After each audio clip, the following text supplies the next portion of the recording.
Hi Saxons, I'm Ms. Masters, your North High librarian, and this is First Chapter Friday. April is National Poetry Month, and so our second semester reading challenge for April is to read a novel in verse. That is, a book written in poetry. This week, I'm going to read to you from a novel in verse called Punching the Air.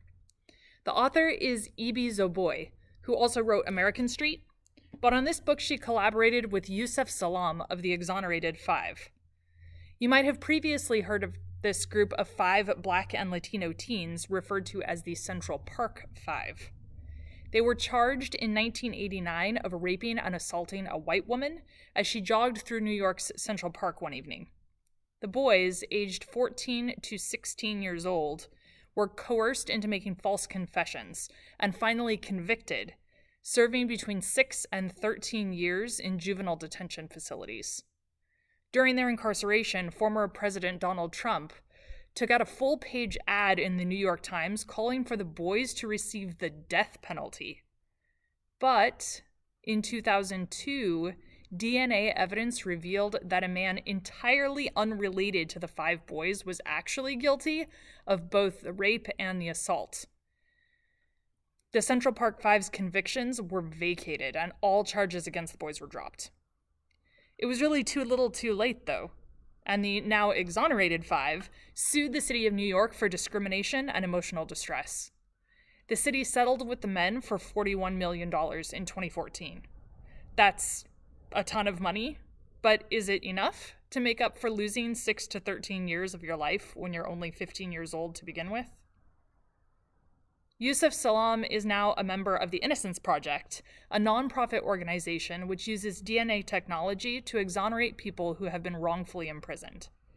Since it was founded in 1992, the project has remedied 232 wrongful convictions. With all that background in mind, let's read the inside flap of Punching the Air to see what we're getting ourselves into. Amal Shahid has always been an artist and a poet. But even in his diverse art school, because of a biased system, he's seen as disruptive and unmotivated. Then, one fateful night, an altercation in a gentrifying neighborhood escalates into tragedy. Boys just being boys turns out to be true only when those boys are white. Suddenly, at just 16 years old, Amal is convicted of a crime he didn't commit and sent to prison. Despair and rage almost sink him until he turns to the refuge of his words, his art. This never should have been his story, but can he change it? Punching the Air, written by Ibi Zoboi with Yusef Salaam. Part 1. Birth. Umi gave birth to me at home. She has a video, and every birthday she makes me watch. When I was little, I would run away. Umi would laugh and say, "Come here, boy, you gotta remember where you came from." She'd chase me around that small apartment, and I'd cover my eyes and pretend to be gagging. "That's nasty, Mama," I'd say. "That's life, Amal. You have to respect it," she'd say. Umi was in this inflatable pool in the middle of our living room, with the midwife next to her. My father was holding the camera. She was taking deep fire breaths, eyes closed tight, not even screaming, almost praying. Then the midwife plunged both her hands into the pool. And then, there I was, rising out of water, squirming little brown thing, barely crying, big eyes wide, as if I'd already done this before, as if I'd already been here before. Umi says I was born with an old, old soul. Old soul. The thing about being born with an old soul is that an old soul can't tell you all the things you weren't supposed to do, all the things that went wrong, all the things that will make it right again. The thing about having an old soul is that no one can see that it's there. Hunched over with wrinkly brown skin, thick gray hair, deep cloudy eyes that have already seen the past, present, and future, all balled up into a small universe. Right here, right now, in this courtroom. Courtroom. I know the courtroom ain't the set of a music video, ain't Coachella or the BET Awards, ain't MTV, VH1, or the Grammys. But still, there's an audience of fans, experts, and judges. Eyes watching through filtered screens, seeing every lie, reading every made-up word. Like a black hoodie counts as a mask. Like some shit I do with my fingers counts as gang signs. Like a few fights counts as uncontrollable rage. Like failing 3 classes counts as being dumb as fuck. Like everything that I am, that I've ever been, counts as being guilty. Character witness. We're in the courtroom to hear the jury's verdict after only a few hours of deliberation. And Ms. Rinaldi, my art teacher, was a character witness. It was the first time she saw me in a suit and tie, like the one I was supposed to wear to the art opening at the museum, or the one I was supposed to wear to my first solo show in the school's gym. The suit I was supposed to wear to prom, to my cousin's graduation, to mosque with Umi, is the suit I wear to my first trial. It's as if this event in my life was something that was supposed to happen all along. Umi told me to wear a gray suit because optics. But that gray didn't make me look any less black. My white lawyer didn't make me any less black. And words can paint black and white pictures too. Maybe ideas have their own eyes, separating black from white as if the world is some old TV show. Maybe ideas segregate, like in the days of Dr. King, and no matter how many marches or Twitter hashtags or justice for so-and-so, our mind's eye and our eyes' minds see the world as they want to, everything already illustrated in black and white. Anger management. Did you ever see Amal get angry? The prosecutor asked Ms. Rinaldi. It's the most important question in my trial. Am I angry? Am I violent? Am I... Objection, Clyde said. Sustained, the judge said. Did Amal ever display emotions that were... Yes, Miss Rinaldi said. That's why I work so hard with Amal, to channel his anger into his art. And I know that right then and there, she didn't even have to look my way, because she won't see me. She's never seen me. She only sees my paintings and drawings as if me and what I create are 2 different worlds.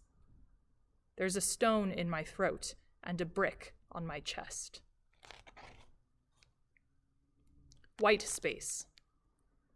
In art class, Ms. Rinaldi had said that the white space on the page is also part of our illustration. The white space on the page also tells a story, is part of the big picture. I didn't get what she was saying at first. Then she showed us this painting, an optical illusion, she called it. There was a white face with eyes, a nose, and a mouth, against a black background. But when I looked sideways, or backward, or upside down, there was a black face, with eyes, nose, and a mouth, against a white background. And it was wild how my eyes played tricks on me like that. But it was my mind that made sense of it all. It's wild how our minds can play tricks on us like that. White space 2. There were more witnesses from East Hills than from my side of the hood, of the tracks, of the border, of that invisible line we weren't supposed to cross. The couple who just moved in with the baby, who said, "We tried so hard to build community." The kindergarten teacher who said, "I've always been good to those neighborhood kids." And the college kid who recorded the whole thing and said, "I knew something was going to go down, so I just picked up my phone." To call the police? Clyde asked. "Nah, for social," the kid said. It was like a mob, an ambush, so I went live. And no, I've never seen them before. Then when Clyde asked, "How long have you been in the neighborhood?" "Just the weekend, visiting friends," the college kid said. "I didn't think it would blow up like this." "That video made you pretty famous, huh?" The college kid laughed, and all I wanted to do was drag him off that witness stand. But that would have looked bad. Really bad. The Thinker. I replay everybody's testimonies in my head like a song on loop. Their words and what they thought to be their truth were like a scalpel, shaping me into the monster they want me to be. I'm supposed to be like a statue in this courtroom, chiseled bronze perfectly frozen in time like some god stripped of his power, or a fallen angel cast into this hell. And every lie they say about me, every stone they throw at me, is supposed to bounce off like tiny pellets. Here, I have to be bulletproof. 2 mouths. What happens if I'm found guilty? I asked Clyde before the deliberation. He taps his pen on his yellow notepad, as if beating out the rhythm to some rhyme, or some party anthem for when he wins this case. And I want so bad to grab that pen and notepad and draw me a victory, a whole scene with dancing shapes and hard lines turned to joy. That's not going to happen, he says. Umi said English requires 2 mouths to speak and 4 ears to understand. Clyde spoke with 2 mouths, one for me and one for the court. Blank page. Mr. Clyde Richter, my defense attorney, is supposed to save my life, is supposed to create reasonable doubt, is supposed to let that judge and jury know the truth. But he is part of the white space on my page, where the charcoal and ink only graze the edges of his world, of Ms. Rinaldi's world, of Jeremy Mathis's world, the white boy whose entire life is a whole blank page of this sketchbook where this story begins. If you've enjoyed this taste of Punching the Air by E.B. Zoboy, you can borrow the audio version of the book on the Sora app or at soraapp.com, or you can get on the library's website and order the book, the print version of the book, to be picked up either on campus at the textbook window or curbside behind the library. Thanks for joining me, Saxons, and have a great weekend.